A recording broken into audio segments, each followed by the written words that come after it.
গরমা গরম চিকেন পকোড়া খেতে কার না ভালো লাগে বলুন। তাই আজকে আপনাদের জন্য গরম গরম চিকেন পকোড়া নিয়ে আমি আজকে হাজির হয়েছি। চলুন শুরু করি রেসিপিটা। চিকেন পকোড়ার জন্য আমি হাড় ছাড়া মাংস 300 গ্রাম মতো নিয়েছি। এবার এটাকে আমি ম্যারিনেট করব। ম্যারিনেটের জন্য আমার প্রথমেই যেটা লাগবে, প্রথমে আমি 2 চামচ মতো এতে দই দিয়ে দেবো। খুব টক দই দেবেন না, 2 চামচ দই দিয়ে দিলাম। এর সাথে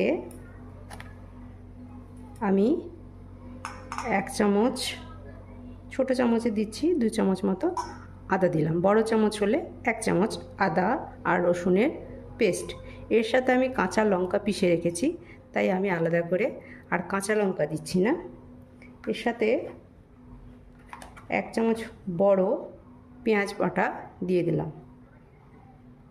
সামান্য একটু হলুদ দেব, বেশি না, সামান্য। কাশ্মীরি লঙ্কা গুঁড়ো এতে আমি দেব, অনেকটাই দেবো যাতে একটু লাল রং হয়ে যায়। ঝাল হবে না কাশ্মীরি লঙ্কা গুঁড়ো যেহেতু।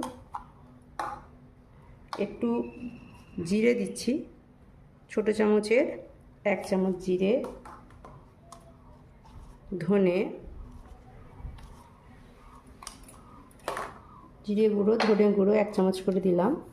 এবার আমি পরিমাণ মতো লবণ দিয়ে দেব।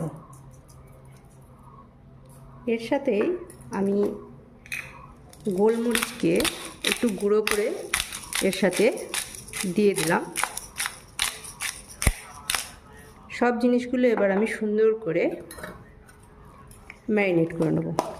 ম্যারিনেটটা মিনিমাম 1 ঘন্টা, খুব যদি তাড়া থাকে কমসে কম আধা ঘন্টা অবশ্যই রাখবেন। ম্যারিনেট হয়ে গেছে। এবার আমি এর সাথে 2 চামচ মতো কর্নফ্লাওয়ার দিয়ে দেব।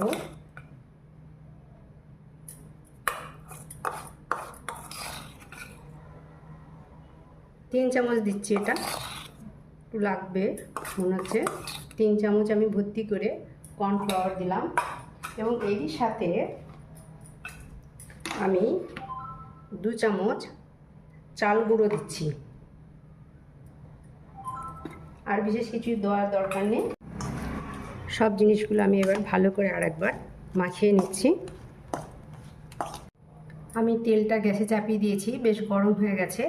এবার আমি আস্তে আস্তে চিকেনগুলো এর মধ্যে ছেড়ে দেবো।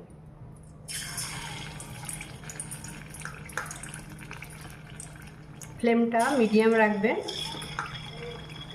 আস্তে আস্তে আমি এগুলো সবই লাল করে একদম ভেজে নেব। আস্তে আস্তে আমি এগুলো সব উল্টে পাল্টে ভালো করে লাল করে একদম ভেজে নেব।